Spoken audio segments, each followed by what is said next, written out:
Hi everyone, welcome to the Psychology of Dating podcast. You are listening to me, Nadine Newkirk. I'm both a clinical psychologist and a dating coach. For today's episode, I want to talk to you about getting clear on what you're struggling with in dating and how this can help you move faster towards your goals. Before we jump into that, I'd like to remind you, whatever podcast host site you're listening to this on, whether it's Spotify or Apple, if you could take a second to star rate the episode or write a review, or if you could share a favorite episode with someone you know, that would be super helpful to increase visibility of the podcast. Okay, I want to start today's episode by sharing a quote, and this is a favorite quote of mine from Esther Perel, who's a famous psychotherapist, and she's most known for her work in helping people with relationships. And the quote goes like this: "It takes two people to create a pattern, but only one to change it." I'll say that again. It takes two people to create a pattern, but only one to change it. And I think this is really powerful, because it's easy to get bogged down in dating and thinking there's so much out of my control. So many people who are ghosting or not interested, or the apps are really hard to use, or I'm in a town where it's hard to meet people. There can be so many things where we can be putting blame, and it might be rightly so, to external circumstances. But these are things that we cannot change. And when you're dating, there's two people. There's them 50%, you 50%. And if we always bring it back to what is my problem within my 50% and what is within my control, then you can be the first person to make a shift in that pattern, that relational pattern, and to get some change. There's some great books talking about relationships as a dance. And I'm sorry, I forgot the title of the book at the moment. But imagine you've known someone for many years or a week, and you've been doing a very familiar dance. You've been doing a waltz, and you know the moves really well. So you've been dating someone and you text, they're a bit slower to text, and it's just this similar pattern over and over again. And if you start changing that dance, maybe you're suddenly doing the foxtrot, they might suddenly get a bit confused. Or, they might suddenly be like, oh, okay, I want to do the foxtrot. Or they might get angry. But the thing is that you are shaking it up. You are creating change. You are being the one in the pattern to make a shift, make a move. And if you're wanting to change your patterns in dating, sometimes we just jump in and you might be devouring books or podcast episodes, talking to friends, family, and you might be kind of haphazardly picking up different tools or knowledge or skills. Helpful, yes, but even more helpful is if you take time to pause and zoom out of your situation. So it's like you're going to a bird's eye view and seeing if you can see a general pattern in your relationship history up until now, if you can take stock of what's happening for you in dating and what the key problems and troubles are.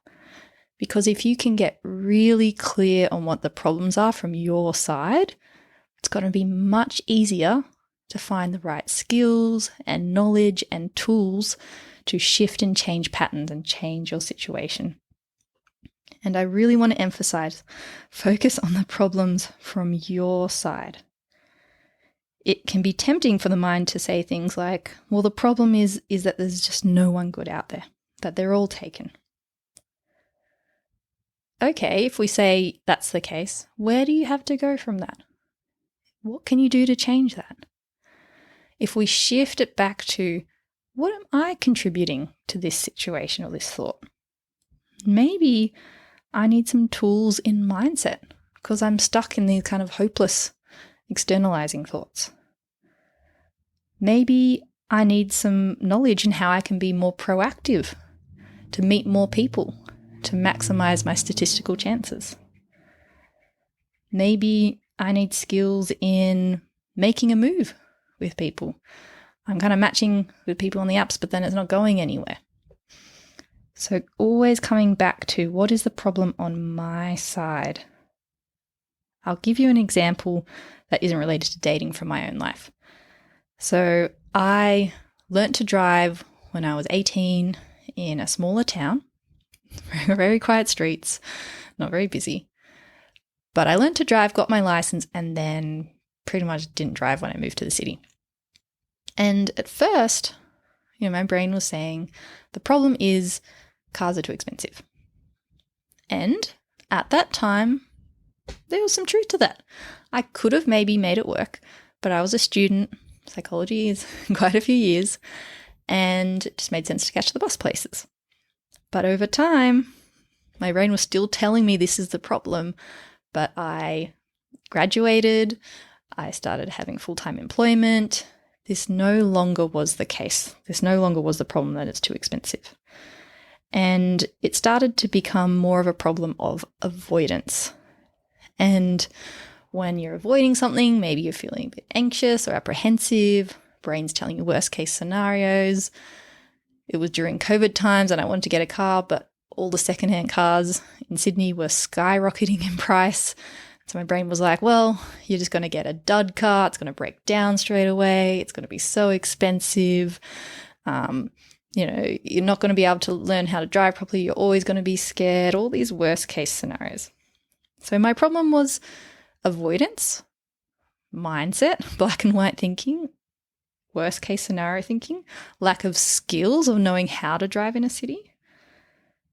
And when I could clearly identify the problem from my side, so if I could just focus on cars are expensive because of COVID, I don't have much places to go from that. But I was able to focus a bit on the problem of my mindset and kind of reframe things of, okay, maybe, I can't predict the future, maybe I'll buy a dud car. Do you say that in other countries? Dud is where it's, I don't know, it's going to break down quickly, it wasn't good value for its money, etc. And I started to think, okay, but if I can gain this skill of learning how to drive, and then when I have a child, which I now do, be able to drive in a city which isn't so public transport friendly, is that going to be worth it, even if the car dies in a year's time or 2 years' time? And I could answer yes, that it was worth spending the money to get those skills and to access the life that I wanted by being able to drive and that independence. And that helped me then make a little shift, create a change in a pattern. And I needed some people around me to help me decide which car to buy. And then I needed someone to help teach me how to drive in the city. But once you start to clearly identify the problem, you can start to find more solutions. And in dating, sometimes we jump straight ahead to trying to solve something, or we're stuck on problems which aren't within our sphere of control, and that's wasted effort. So see if you can pause, take time to really clearly identify what's the problem for you, get that bird's eye view, and then you can more quickly move towards your goal. So I'll end on the same quote that we started with by Esther Perel. It takes 2 people to create a pattern, but only 1 to change it. You don't need to change all the people you're dating. You can just change things from your side to get shifts. Okay, everyone. If you would like some more tools, knowledge, or skills in dating, or help in clarifying what your obstacles are, what your problems in dating are, and how to plug in some of those gaps, my online dating coaching group program might be for you. It starts on the 9th of July, and the information is in the podcast show notes. You're also welcome to send me a message if you have further questions at nadinnewkirk.com. Okay, have a lovely day or night wherever you are. I'll speak with you next time.